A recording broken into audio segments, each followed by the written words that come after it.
Bonjour à tous, bienvenue dans Au Sommet, l'émission qui met en valeur, en tout cas qui essaye les personnalités locales autour du Puy-de-Dôme.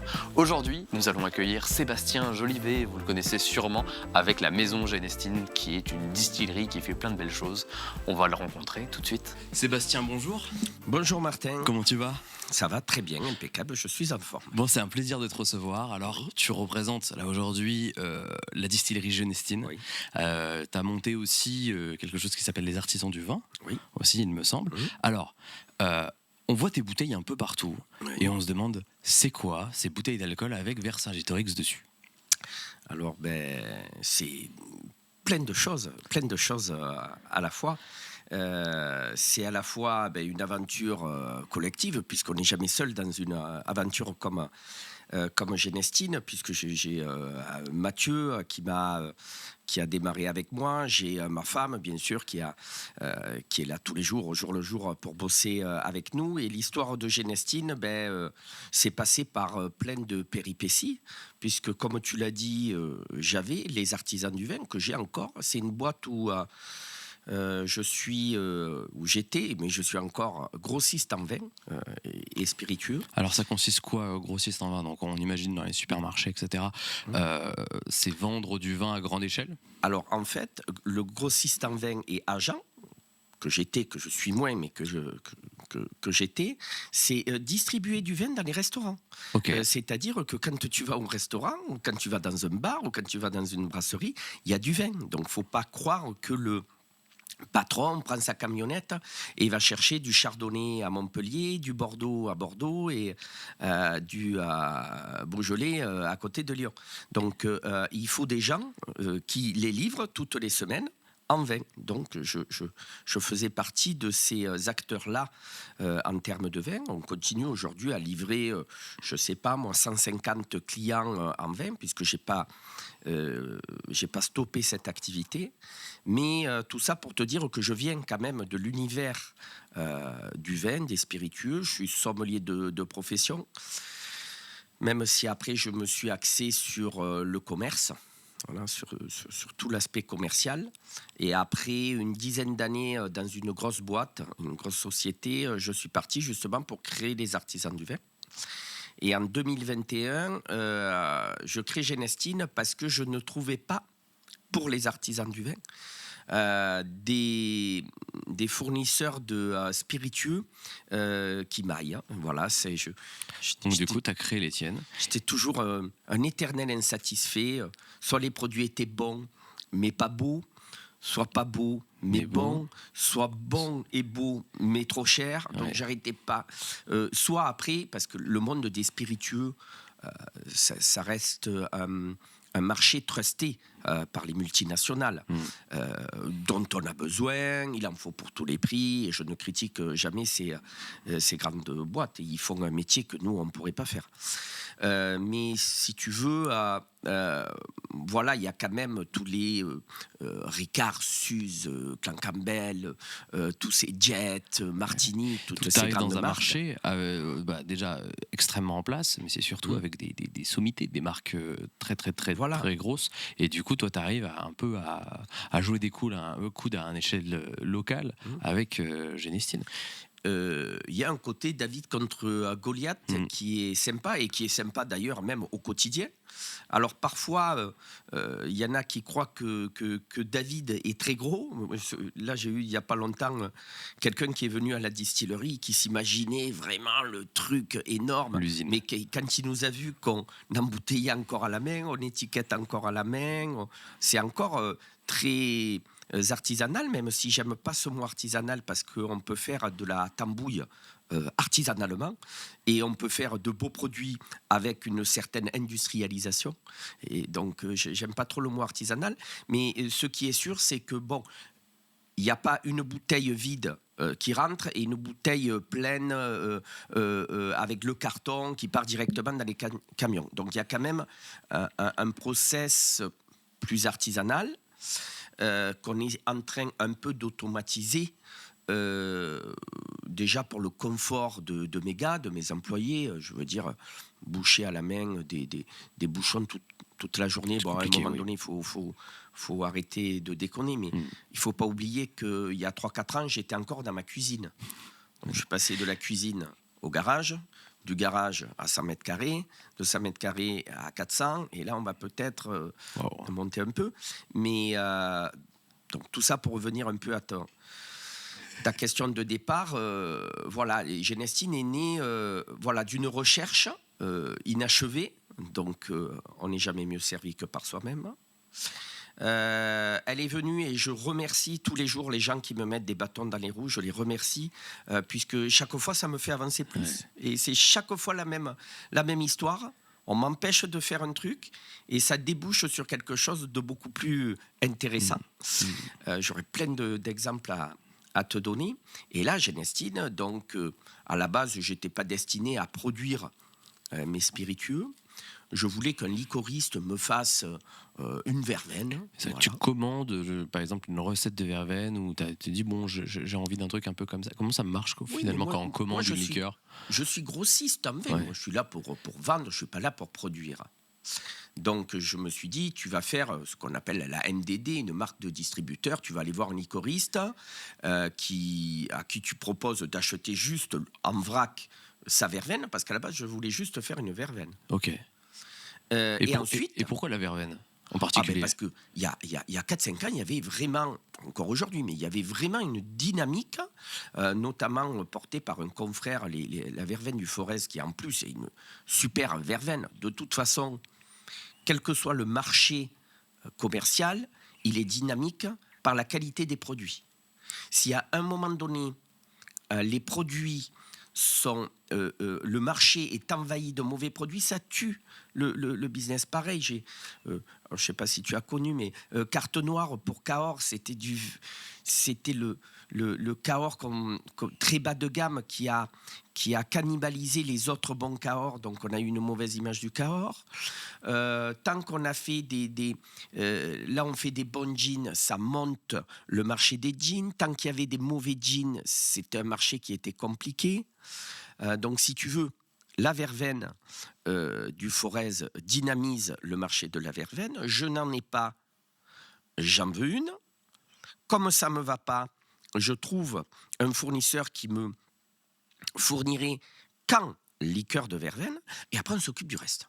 Les bouteilles, les étiquettes, les bouchons, tout ça, on va faire. Okay. Et puis sur des prévisionnels de 2-3 000 bouteilles, ça me suffisait à l'époque. Mais du coup, ça veut dire que, en fait, tu dis, bon, je m'en fiche de la verveine, je veux que tu me crées, toi, ta verveine. Tu fais des grands yeux, j'aime bien. Voilà, tu fais ta recette, tu fais une bonne verveine, et après, moi, je m'occupe de la vendre. Mais c'est-à-dire que toi, ça t'allait pas, c'est-à-dire que c'est la qualité de la verveine qui t'allait pas, ou il voulait pas travailler avec toi, ou c'était comment cet échange ? Mais lui, je comprends pas, parce qu'il voulait, lui, son but, c'est aussi de faire de la verveine et d'en vendre, et toi, tu as proposé qu'il t'en fasse et que tu la vendes. Mais et sur cet exemple-là, puisqu'il y en a eu plusieurs qui ont... Mais les gens font ce qu'ils veulent, on est dans un pays libre. Il faut... Donc, moi, il y en a eu plusieurs, ils m'ont dit non, ça ne nous intéresse pas, on veut pas il n'y a pas de souci. Mais le dernier, quand même, c'était aller plus loin. Il m'avait donné son accord comme quoi il allait nous livrer en verveine. Et donc, nous, on était même prêts. Et au dernier moment, cette personne...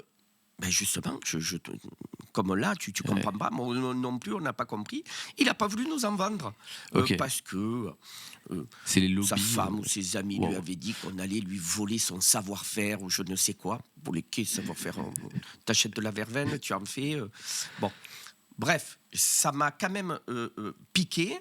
Et c'est là où je me suis dit, écoute, stop, enfin à ma femme, j'ai dit, écoute, on arrête, on va tout faire, voilà. Et aujourd'hui, on fait tout. Voilà, à part, sur toute notre gamme, il y a le pastis qu'on fait travailler à des confrères, parce que c'est une technique très spéciale sur le pastis qu'on retravaille après, nous, de notre côté. Okay. Alors, comment ça se passe ? C'est-à-dire que là, il y a, par exemple, on va dire, pour le pastis, il y a des distilleries donc pour créer du coup l'alcool, pour faire le mélange. Et après, toi, tu reçois, je sais pas, sous forme de j'imagine des grandes bassines, j'y connais rien du tout, hein, oui, comme je pense les gens. Et ensuite, quand tu le retravailles derrière, ça veut dire quoi? C'est quoi cette plus-value que tu lui rajoutes encore? Alors, il y a plusieurs choses. En fait, j'aurais pas dû prendre cet exemple qui est Très le précis, contre-exemple. qui est Non, mais c'est le contre-exemple. contre-exemple. On va prendre pour la verveine, par exemple. C'est-à-dire, on fait Ouais. tout. Ok. Voilà, on fait tout. Il y a juste quelques extraits dont tu parlais d'anis, parce que c'est une distillation d'anis et c'est compliqué de distiller uniquement de l'anis. En plus, ton alambic, il commence à prendre des goûts d'anisés, tout ça. Donc, la distillation d'anis, on la sous-traite. Ok. Et ensuite, on retravaille le produit avec d'autres assemblages, d'autres plantes. Mais hormis ce produit-là, tous les autres produits, on les réalise. C'est-à-dire que la verveine, on en a planté avec la ferme urbaine. Wow, ok. Et aujourd'hui, on travaille aussi avec des agriculteurs qui sont dans la plaine de la Limagne. Donc, on va chercher directement dans les champs la verveine, on effeuille, on récupère les feuilles et on lance les macérations. La spécificité chez Genestine, c'est qu'on fait que du frais et surtout de l'ultra frais.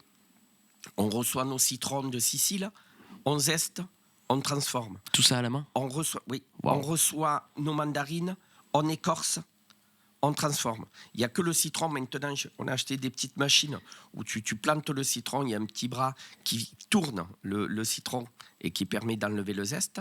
Sinon, la mandarine, on est obligé de le faire à la main. Wow. Donc, parfois, on peut éplucher 500, 600, 700 kilos de mandarines. Wow. Donc, on récupère les zestes, on transforme. Le vermouth, c'est une base, le gaulois, c'est une base de vin dans lequel on fait macérer des plantes et des épices. Le Royal Malt, on travaille des huiles essentielles. Voilà, et qu'après, on dose, bien sûr, la recette est idéale sur ce produit-là. Ok. Et est-ce que toi, tu vois, tu me disais, avec de l'artisanat, on peut faire de la tambouille, on peut faire un peu ce qu'on veut. Avec de l'industrie, on peut quand même faire des beaux produits. Toi, quand même, t'arrives à vendre quand même une bonne quantité, j'ai l'impression, parce qu'on en voit beaucoup des bouteilles Genestine un peu partout. Tu fais quasiment tout à la main. Est-ce que ça a une réelle plus-value sur un produit comme ce que tu fais, d'avoir une pâte vraiment manuelle dessus? Alors, il y a plusieurs choses. Que l'étiquette soit collée à la main ou par une machine, ça ne change pas. Au contraire, elle est souvent plus droite. Oui. Alors que nous, parfois, les étiquettes, elles peuvent être un tout petit peu... C'est là où on voit l'artisanat. C'est ça. On s'est équipé d'une machine qui je vais dire, mélange l'eau, le sucre, l'alcool. Voilà. Que ça soit fait à la pelle en inox par méga ou par des turbines, au contraire, c'est même mieux, parce que c'est mieux homogénéisé. Okay. Donc, tu vois, il y a des côtés, quand tu le mécanises, qui est encore mieux.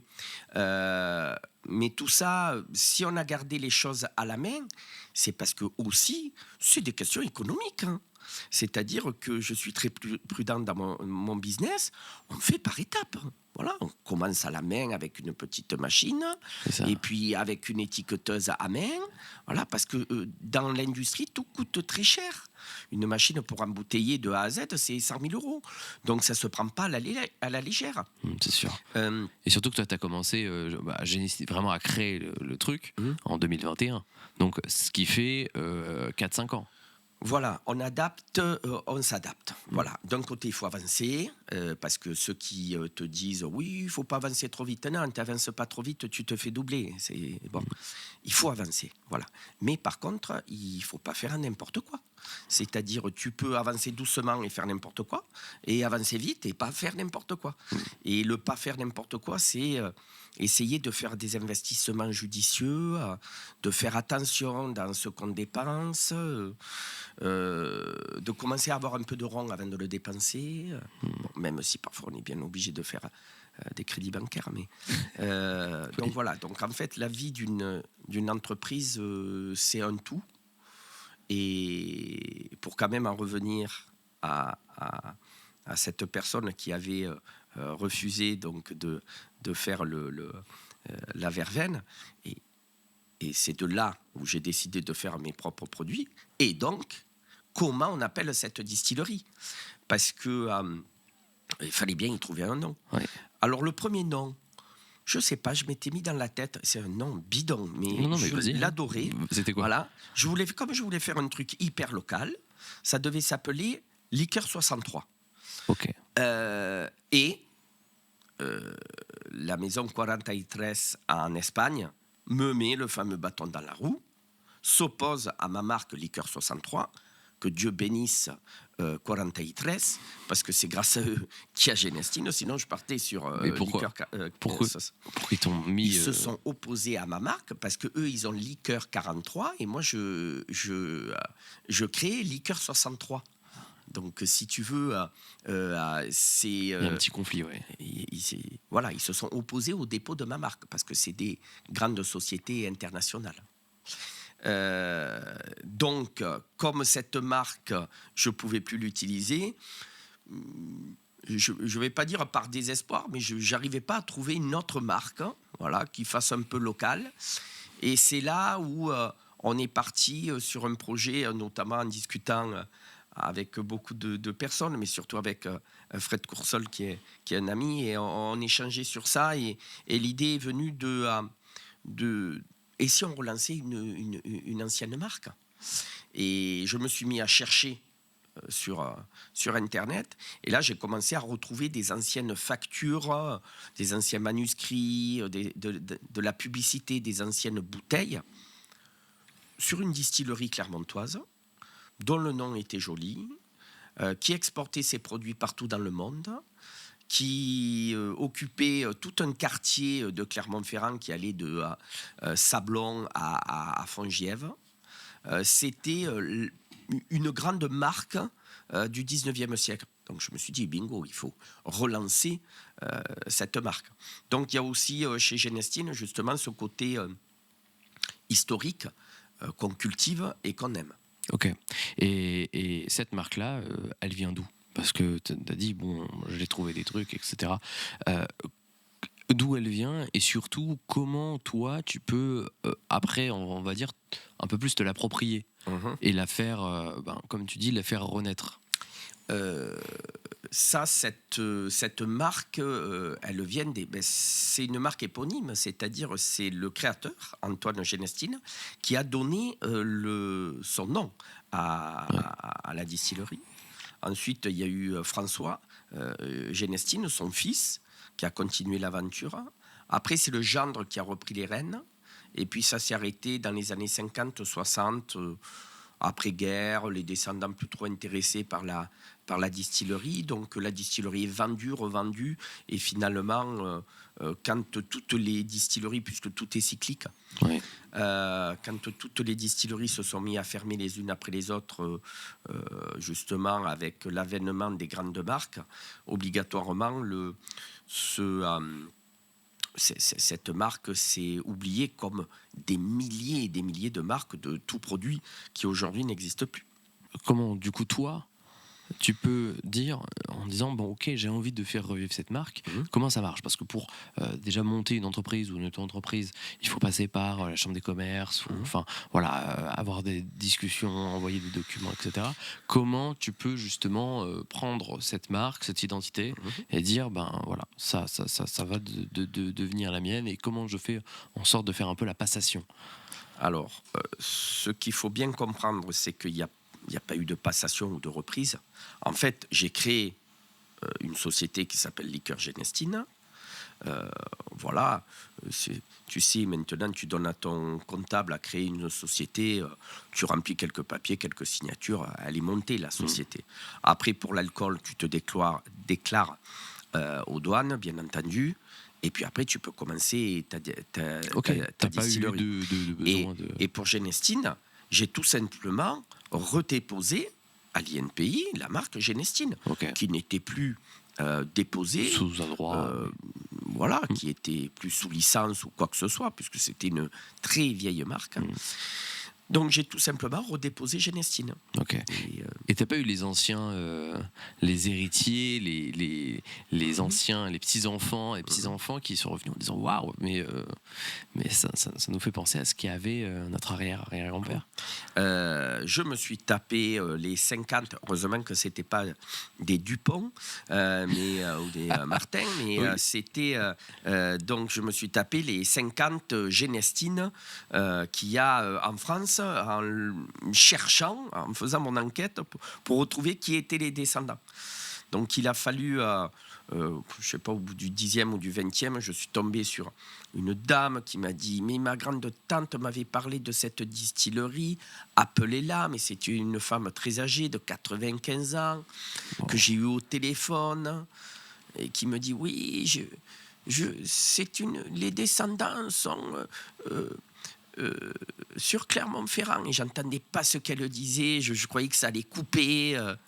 Et finalement, donc, elle m'apprend que c'est la famille François aujourd'hui, puisqu'il y a eu des changements de nom, qui étaient les descendants. Et d'ailleurs, le père, qui a 103 ans aujourd'hui, Genestine conserve, vit toujours dans les anciens locaux de la distillerie, je vais dire, Place Lamartine, voilà, Ok. puisque c'était là-bas qu'était Genestine. D'accord. Et du coup, il y a eu quoi? Il y a eu une discussion entre vous justement là-dessus? Oui, je suis allé les voir. Je te laisse boire. Prends ton temps. Je suis allé les voir et puis je leur ai dit voilà, je relance la distillerie Genestine et je voulais en quelque sorte leur adoubement moral, Oui. parce qu'il n'y avait pas de... Moi j'étais en règle, j'ai redéposé une marque, mais je voulais quand même qu'ils soient au minimum agréablement surpris de voir que la marque soit relancée. Exactement. Donc tu as fait revivre la marque. C'est toi qui as choisi le logo. Vercingétorix sur la place. La même statue, finalement, un symbole de Clermont-Ferrand. C'était déjà le cas avant ou c'est toi qui l'as choisi? Ce logo. C'était le logo. Alors à l'époque, il disait marque de fabrique. C'était le logo de Genestine depuis 1886. Ok. Donc le truc qui a été que j'ai trouvé bizarre, parce que j'aime bien tout ce qui est historique, histoire de France, mais c'est que on a retrouvé un écrit d'Auguste Bartholdi, donc celui qui a fait la statue de Vercingétorix et entre autres la statue de la Liberté. Et entre autres. Waouh, voilà, quand même. une petite statue plutôt connue. Oui. On retrouve un courrier de Bartholdi qui nous apprend qu'en 1886, en avril 86, la même année d'ailleurs que l'inauguration de la Statue de la Liberté, qu'il autorise François Genestine à utiliser son Vercingétorix comme marque de fabrique. 1886. Comme tout bon Clermontois qui se respecte, on connaît quand a été érigée la statue de la place de Jaude. Et d'ailleurs, c'est toi qui vas nous le dire. Wow. Quand est-ce qu'elle a été... J'ai pas du tout la date exacte, mais franchement, vous pouvez essayer de répondre vous aussi dans les commentaires. Mais je dirais 1900, 1800, 1700, non 1880. 90 1903. 1903. Le 12 octobre. Waouh. Et si tu veux, ça a été... ce qui m'a chagriné, c'est que je me suis dit, mais attends, comment ils peuvent mettre le Vercingétorix sur les bouteilles en 1886 alors que la statue, elle est de 1903. Donc c'est là aussi où il y a eu tout un travail, et d'ailleurs on va sortir un livre sur l'histoire de la statue de Vercingétorix, qui est aussi une très jolie histoire, une histoire rocambolesque. Comme pourrait même, tiens, ça m'y fait penser par rapport à ce qu'on vient de parler, qui pourrait être une allégorie de l'histoire de Genestine aussi, puisqu'on a mis plein de bâtons dans les roues à cette statue pour pas qu'elle soit érigée, et finalement, ça s'est fait. Bon. D'ailleurs, on est à côté des Salins. À la Coupole, toujours. Hein? À la coupole, toujours. On Voilà, le redit voilà, oui. dans ce super lieu. Magnifique endroit. Mais oui. On a testé où placer la statue de Vercingétorix, et il y a eu des tests qui ont été faits au Salin également. Ok. Ils plaçaient des grands panneaux de bois pour voir un peu où se placer le mieux la statue. Et puis finalement, à la base, ça devait être au plateau de Gergovie, et puis finalement, ça s'est retrouvé donc place de Jaude. Et donc tout ça pour dire que je me fais... Voilà, au centre-ville, pardon, de Clermont-Ferrand. Oui. Pour remettre en contexte pour les gens qui ne savent pas forcément où est-ce qu'on est et où elle se situe. Donc je me fais un malin plaisir, bien entendu, quand on me dit « Ah oui, mais vous avez repris la statue Place de Jaude pour faire le logo de votre distillerie. » Ben, en fait, c'est l'inverse. C'est, en fait, c'était le logo de la distillerie Genestine avant que la statue soit Place de Jaude. Mais ça a été un super coup marketing pour François Genestine, qui a vu quand même son logo sur la place de Jaude, et pour Auguste Bartholdi, est-ce que ça aura influencé ou non le financement de la statue? Bon, ça, on ne peut pas trop le dire, mais quand même, vu les volumes que faisait François Genestine à l'époque, on peut se dire quand même que ça a fait connaître la statue, puisque avant qu'elle soit statue Place de Jaude, il y avait eu quand même une esquisse en plâtre de Bartholdi. Il fallait bien qu'il montre ce que pouvait être son bronze, parce que je crois que c'est en bronze. Donc, si tu veux, il avait fait déjà un prototype. Et il y en a un autre, d'ailleurs, qu'on peut voir au musée Roger Quillot aussi à Clermont-Ferrand. Okay. Donc, voilà, il y avait aussi cette histoire avec le logo qui était amusant. Et derrière, on s'est mis à travailler sur l'histoire de cette statue. On s'est mis à travailler sur Bartholdi. Et toutes ces choses, c'est des choses qu'on partagera aux gens qui viendront visiter nos caves. Le musée et la cave qui se situe finalement quasiment à 2 pas de la place de la Victoire. C'est assez incroyable quand même. Voilà, la cave, on est vraiment rue Terrasse, donc qui est une jolie petite rue parallèle à la place de la Victoire. Et c'est dans ces caves où justement on est en train de créer un musée sur Genestine, mais on parlera aussi de géologie, de Bartholdi, de la statue, bien entendu de Genestine. On dégustera nos produits, mais aussi des produits du terroir auvergnat. Donc on essaie quand même d'avoir un spectre plus large que uniquement Genestine. Puisque une distillerie, c'est toujours aussi un écosystème, que ce soit avec les artisans, les agriculteurs, c'est un tout. J'ai encore quelques questions à te poser. Un truc très très simple. C'est très bête comme question, hein, mais comment on crée une liqueur, ou comment on crée ça? Comment ça se fait? Le vin, on le sait à peu près. On prend du raisin, on le fait fermenter et ça fait du vin. Bon, voilà, en gros. Mais finalement, la liqueur, comment on fait? Tu as plusieurs techniques, mais les grandes lignes, c'est un alcool dans lequel on fait macérer quelque chose. Ok. Du citron, de la mandarine, de la verveine, auquel on ajoute de l'eau et du sucre. Ok. Voilà, avec un minimum de 100 grammes de sucre, sinon tu n'as pas le droit de l'appeler liqueur. C'est une boisson spiritueuse, mais ce n'est pas une liqueur. Il doit y avoir un peu de sucre dans une liqueur. Si tu ne veux pas mettre de sucre, d'accord, mais ce n'est pas une liqueur. Okay. C'est comme une confiture. Fais une confiture, mais oui, mais tu ne mets pas de sucre, c'est une compote, c'est une confiture. Et au jour d'aujourd'hui, où tout se mélange pour le consommateur, des steaks végétaux, des machins, des spiritueux, mais sans alcool, donc que des choses antinomiques. C'est bien d'essayer d'être précis sur les termes. Voilà, le liqueur, c'est un peu sucré. Si tu n'aimes pas les produits sucrés, tu bois du whisky ou ce que tu veux. Donc, voilà. De l'éthanol?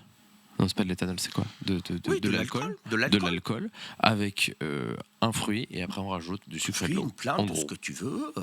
Voilà. Après, il y en a qui distillent aussi. C'est-à-dire que ils vont faire une base d'alcool avec, je sais pas, de la menthe, et après, ils vont distiller cette menthe. Le résultat de ce distillat, ils vont y rajouter de l'eau et du sucre. Ok. Nous, on distille, chez Genestine, on distille uniquement nos gins. Voilà. Ok. Donc, on a un alambic. Et d'ailleurs, j'étais pointilleux par rapport à ça, puisqu'on en revient au terme. Tant que je n'ai pas eu d'alambic, je n'ai pas communiqué sur distillerie Genestine. D'ailleurs, la société de base s'appelle Liqueur Genestine. Tu vois, je ne voulais pas mettre distillerie, on ne distille pas. Ensuite, sur les étiquettes, c'est Maison Genestine, pas distillerie. Et là, c'est marqué distillerie Et Genestine. maintenant, on met distillerie Genestine. Est-ce qu'il y a un alambic? Parce qu'on a acheté un alambic. Donc après, ça ne veut pas dire que c'est un alambic de 1000 litres comme nos amis écossais. Mais, voilà. Mais on distille. Il y a déjà un truc. Et toujours, j'allais dire à la Sébastien Jolivet, mais progressivement. Voilà, j'ai acheté d'abord un petit alambic d'occasion pour me faire la main. Et pas besoin de gros billets. En plus, c'est un alambic qui nous fait des eaux de vie exceptionnelles. Donc, on adore. Dans une société où maintenant tout est beaucoup plus facile, que ce soit avec les réseaux, que ce soit... il y a beaucoup plus d'informations. On a l'impression que tout est beaucoup plus facile. Et que comme tout est beaucoup plus facile, les gens critiquent beaucoup plus et nous mettent de plus en plus de bâtons dans les roues. Et aiment bien que les autres galèrent et voir eux bien réussir avec des trucs assez faciles à faire. Par exemple, quand on a un Reels sur Au Sommet qui marche bien, on est très content. Mais par contre, en fait, finalement, y a plein de gens derrière qui ont dit ça c'est pas bien, ça c'est pas bien, ça c'est pas bien. Alors parfois, tu peux avoir des bâtons dans les roues, mais c'est pas méchant. Enfin, je veux dire, c'est là par exemple, j'avais un très gros projet sur Durtol pour mettre la distillerie. Ça s'est pas fait pour des problèmes administratifs, pour des problèmes de PLU, de diverses choses. Donc par exemple, ça a été un bâton dans mes roues, mais ça a rebondi sur un autre projet, et encore mieux, celui de Orsine, où là on est carrément au pied du Puy-de-Dôme, je m'en lasse pas tous les jours. C'est quoi ce projet?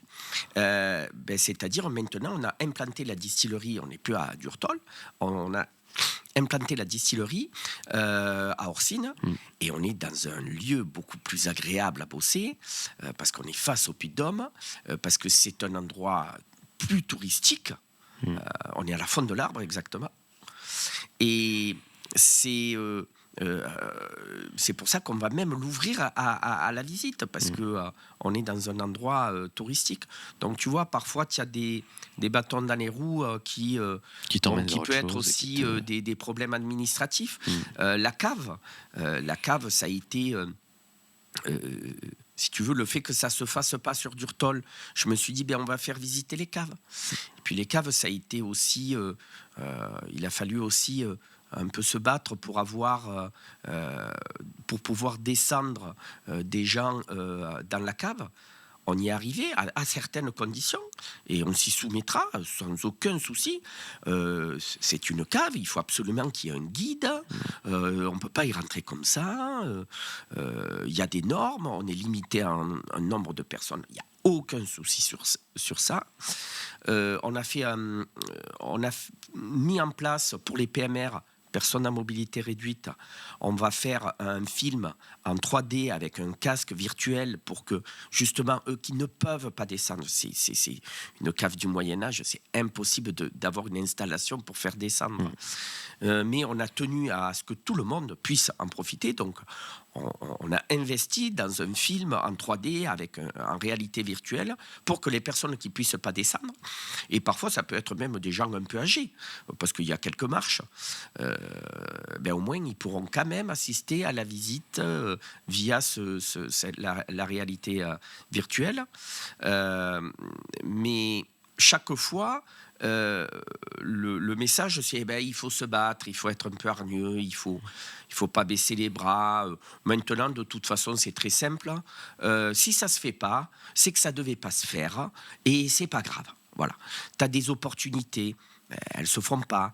T'en as qui se font. voilà, il faut, à un moment donné, il y a tellement de choses, de contraintes, de challenges, qu'à un moment donné, il faut dire, voilà, ça se fait, tant mieux, ça se fait pas, c'est que ça ne devait pas se faire, mais par contre, il faut quand même un peu se battre, parce que s'il y a vraiment quelque chose de stratégique qu'on a besoin, voilà, il faut insister, il faut trouver des solutions. Voilà. Il y a un problème, quelle solution on peut trouver, quel compromis on peut faire. Voilà, j'ai fait l'école de commerce, et premier truc, c'est où tu veux aller, qu'est-ce que tu veux faire. C'est ça, c'est quoi ton objectif? Et après, tu bosses pour y arriver. Tu fais ton plan, ouais, pour... Et pas...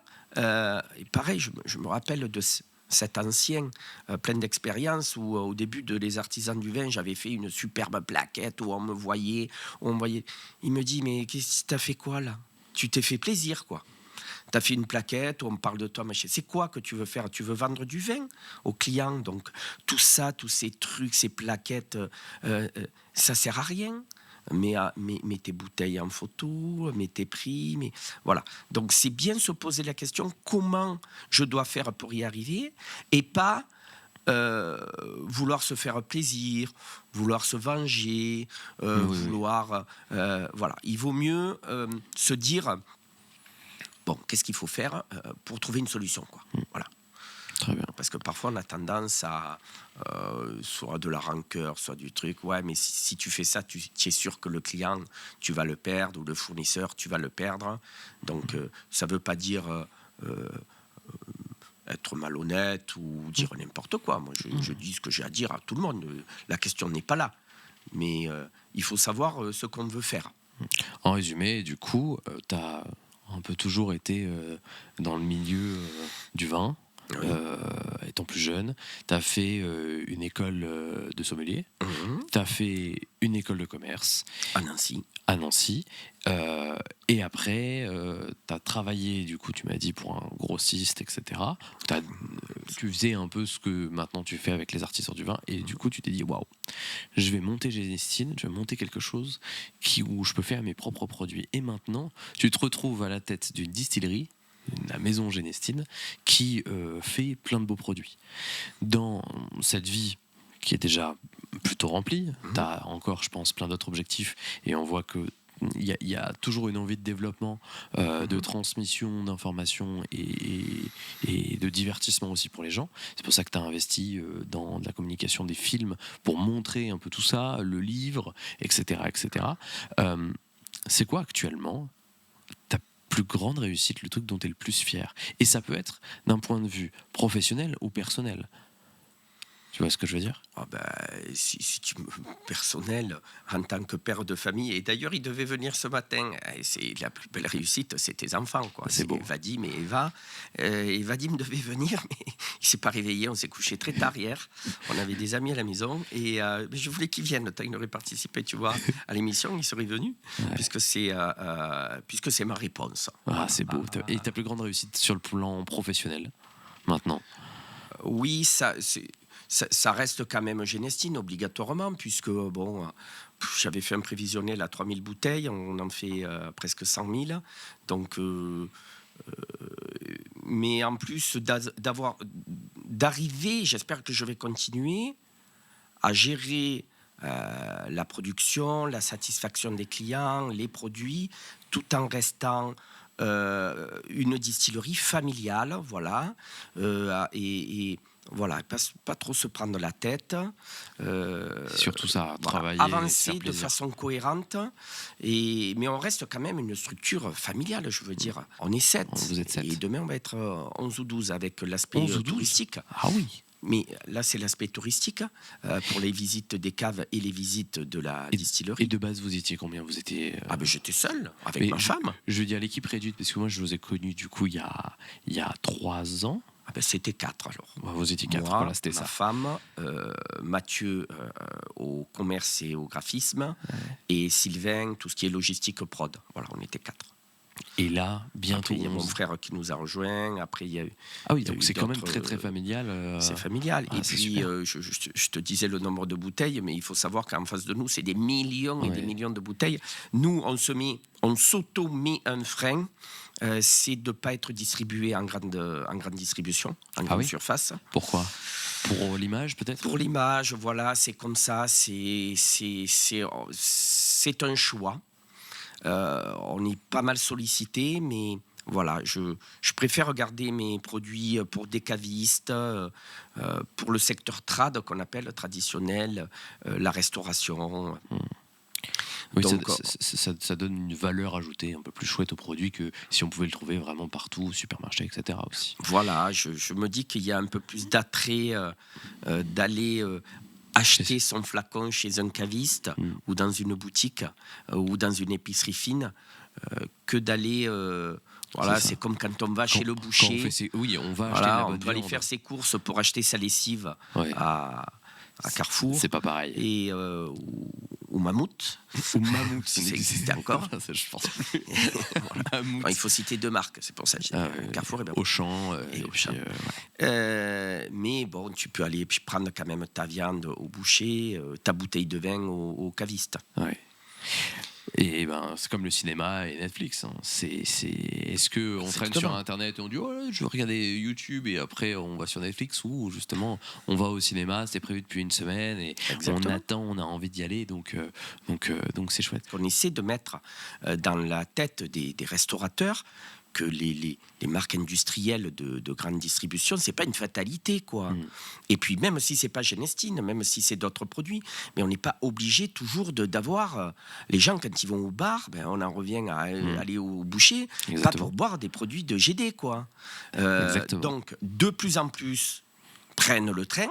Voilà, et font des produits. Moi, je vois sur Paris, ça y est, il y a une grosse remise en question, même des grands groupes qui ont plein de bars et de restos. Stop. Oui, mais on a des accords. Quels accords? On peut faire des accords, nous aussi, s'il faut. Et ils font des accords. Mais c'est des accords quoi? Ton client, quand il vient, il veut un produit qualitatif, surtout que parfois les prix sont un peu chers. Là, je parle sur Paris. Donc, le minimum, quand même, c'est mets-lui quelque chose d'un peu pointu, quoi. Mets-lui une petite pépite. Je le redis, même si c'est pas Genestine, mais ne lui sert pas des trucs industriels, quoi. Donc, c'est vrai que Ou qu'on peut retrouver partout, quoi. Progressivement, on gratouille un peu, mais le gros des volumes se fait aussi en grande distribution. Bon, donc nous, on n'y est pas. Et même demain, si on y était, je veux dire, ben, c'est la loi du commerce, quoi. Enfin, je veux dire, c'est vrai qu'il y a des mastodontes, mais un épicier, une grande distribution, elle vend ce que réclame le consommateur, point barre.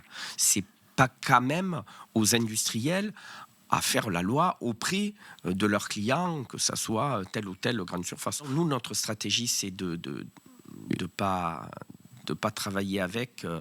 Voilà, par stratégie, il faut de les grandes surfaces. Moi, j'ai rien contre eux, mais bon, c'est un choix stratégique. Si tu avais, du coup, là, tu as vraiment pris un choix stratégique. Si tu avais un conseil à donner à des gens, bien sûr, c'est un peu générique comme question, mais toi, tu t'es lancé un peu à corps perdu là-dessus, où tu t'es dit, ok, je fonde les choses, je change mon fusil d'épaule, ou j'arrête salariat dans cette grosse entreprise, je montre mon propre truc, je monte Genestine, etc. C'est quoi un peu ce conseil-là que tu pourrais donner à des gens qui, eux aussi, ont beaucoup de gens qui leur donnent des bâtons dans les roues, finalement? Là, je rebondis sur bâton dans les roues. Ça doit être pour rebondir et pas de rancœur. Je pense pas. Si c'est la rancœur qui te fait avancer, c'est pas joli. C'est plutôt pour le côté rebond, tu vois. Aux États-Unis, ils aiment bien les gens qui font ça, c'est les balles de ping-pong, ils les appellent. Ils tombent, ils remontent aussitôt. Donc il y a ça qui est important.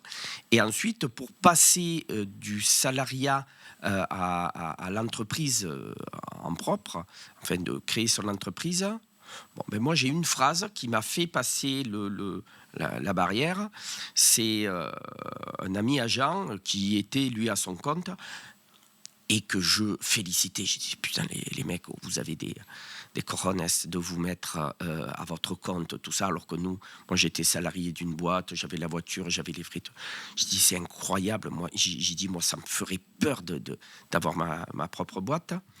Il me dit, le matin, tu te lèves, tu vas au boulot. Le soir, tu rentres. Entre le matin et le soir, tu as vendu du vin. Ben, j'ai dit, oui, bien sûr que j'ai vendu du vin. C'est mon savoir-faire, j'aime mes produits. Et ben, il me dit, ben, quand tu es patron, ben, c'est la même chose, sauf que c'est toi qui les vends et non pas la société qui te salarie. Donc c'est pour ça que si on a un talent pour quelque chose ou une passion pour quelque chose ou une formation pour quelque chose, on peut se mettre à son compte. Mais on est très bien aussi en tant que salarié. Ça, c'est chacun doit faire en fonction de ses envies, de ses ambitions. Il n'y a pas de...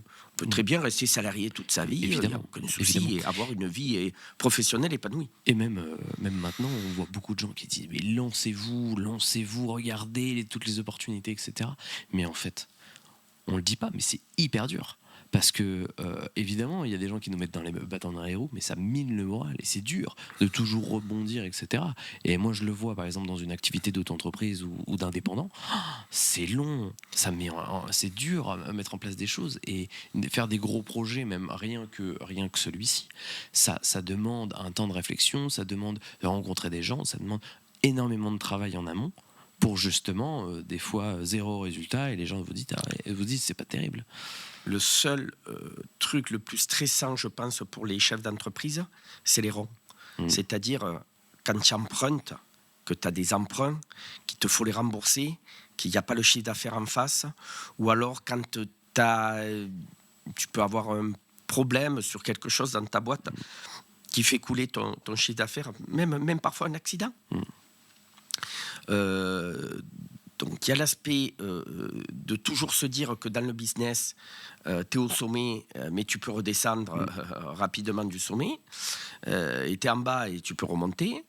Et après, l'aspect financier. Voilà. C'est-à-dire à un moment donné, faut vivre, faut manger, faut payer son loyer. Donc obligatoirement, il y a l'aspect financier quand même. C'est pour ça que, bon, il faut tout bien étudier, être prudent, faire ce qu'on sait faire pour générer du chiffre, que ça soit rentable. Toujours. Et de pouvoir en vivre, quoi, parce que c'est ça aussi le truc, tu es obligé, on ne fait pas pour la gloire, on est aussi là pour vivre de notre métier. Et Sébastien, c'est quoi tes rêves, toi? Parce qu'on parle de trucs très concrets, mais c'est quoi tes rêves? Parfois, je me pose la question. J'ai du mal à en trouver, mais alors, l'autre jour, je me suis dit, mon rêve, ça serait presque de ça. En fait, ce serait de prendre ma voiture et de partir à l'aventure. Voilà, je sais pas, faire le tour de l'Europe, faire le tour du monde, sans GPS, sans rien, et partir comme ça pendant, je sais pas moi, 2-3 mois, en voiture, à la découverte d'autres pays, d'autres cultures. Voilà. Donc en fait, je m'étais posé la question, et je pense que c'est ça. Et ça reflète peut-être une envie de liberté. En fait, de partir sans avoir de contraintes, d'heures, où on va, qu'est-ce qu'on fait. Non, on va juste découvrir des choses. C'est ça ta quête. Finalement, ta quête, c'est avoir la liberté. Pas passer d'un monde de salariat à un monde de chef d'entreprise, mais quand même, tu cherches toujours encore la liberté encore plus, finalement. Voilà, je pense que c'est aussi qu'on veut être libre de prendre ses décisions, de faire ce que l'on veut faire, si on en a les compétences. Et pourquoi tu le fais pas, du coup? De quoi? Partir en voiture? Ah ben là, pour le moment, j'ai pas le temps. J'ai vraiment pas le temps de faire ça. Et je suis work hard, play hard. Je le ferai quand vraiment j'aurai fait tout le boulot que j'ai à faire. Puis j'aurai pas la tête. Franchement, si je partais un mois là, faire le tour de l'Europe, par exemple, non, j'aurais pas la tête j'aurais trop encore la tête au boulot. Je pense qu'il faut, voilà, une fois que le travail est fait, on peut passer au loisir et au divertissement. Et c'est quoi une journée type finalement dans la vie de Sébastien? Alors on est tous confrontés à ça. C'est le flot d'informations quotidien à gérer. Voilà, c'est-à-dire 150 mails, des textos, des emails, des WhatsApp, des messages vocaux, des appels téléphoniques. Et surtout, c'est-à-dire, je gère, même si on est plusieurs, hein, mais voilà, on gère tout, la prod, les appros des bouteilles, des appros des bouchons, les appros de la matière première. Je le répète, on fait tout, quoi. Donc, il faut s'occuper des clients, il faut s'occuper de la gestion des commandes, du personnel. Donc, une journée type, c'est une journée bien remplie. En général. Et toi, je me rappelle, tu m'as toujours répondu. Tu as toujours pris le temps et donc je pense que c'est avec moi et aussi avec les autres gens. Et c'est ça que je trouve fort quand même, parce qu'avec une journée où tu es rempli, tu arrives quand même à prendre le temps. C'est une qualité ou un défaut, je sais pas, mais c'est vrai que j'aime me dire que je le fais quand même. Voilà, moi il y a des fois j'ai du boulot par-dessus la tête. J'ai un client qui est en panne, que ça soit de vin ou de Genestine, et je prends la voiture, je vais quand même le dépanner.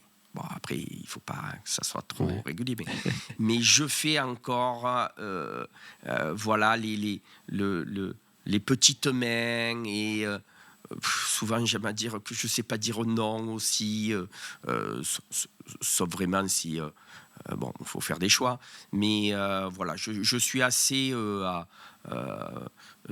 et à la fois bon public et quand même très accessible, donc je suis partant pour tout, et notamment donc pour ce superbe podcast. Eh ben merci, ça fait plaisir. Merci à toi de m'avoir invité. C'est avec grand plaisir de te recevoir ici. Et est-ce que tu as un petit mot de la fin à dire aux gens, voilà, si tu avais une petite phrase un petit peu à leur dire, voilà, un mot que tu aimerais. J'ai envie de leur dire en termes professionnels, qu'ils fassent ce qu'ils veulent, ce qu'ils ont envie, ce qui leur plaît. Et pareil à titre personnel, voilà. C'est important. Et toujours dans le respect des gens, parce que c'est une valeur quand même qui se perd trop. Dans nos rues, le manque de respect au quotidien. Donc voilà, il faut garder aussi le respect de tout le monde. Exactement. Et tu es plus heureux maintenant ? Je l'ai toujours été. Ah oui. Oui, je l'ai toujours été, enfant, dans ma famille, dans le sud, dans le nord. Parfois, on me dit « Ah, mais oui, mais vous êtes venu en Auvergne, en Nancy, en Lozère. » Mais j'ai dit « Moi, vous me mettez au Tibet, en Australie. T'es heureux. Voilà, il n'y a pas de problème. Et s'il y en a, on le résout. » Est-ce que c'est en gardant une âme d'enfant un peu ? Oui, je pense qu'on l'a toujours, mais c'est... voilà, on peut avoir des, je vais dire on est tous multiples facettes. Oui. Voilà, à la fois très adulte et peut-être très enfant. Ça dépend. Il y a des gens, ça dépend ils des sont jours, très des très moments adultes et très peu pourquoi. enfants. Et ben merci beaucoup. Merci à toi. Vraiment Merci pour ta beaucoup. présence. Merci beaucoup à vous de nous avoir suivis jusqu'au bout. On remercie bien sûr tous nos partenaires, la Coupole, Do It for the Culture pour la technique au son, etc. Merci à Sébastien Jolivet pour sa belle présentation. Et n'hésitez pas à vous abonner, à venir nous voir. Plus vous êtes nombreux, plus on fera des choses chouettes. Et si vous aussi vous avez des histoires, des belles histoires à nous narrer, à raconter, ou si vous connaissez des gens, n'hésitez pas à les taguer, à aussi nous envoyer un message. Ça nous ferait très plaisir de vous recevoir dans l'émission. Moi je vous dis à très vite. À bientôt Sébastien. Merci Martin. Et nous on se retrouve très bientôt. À plus tard.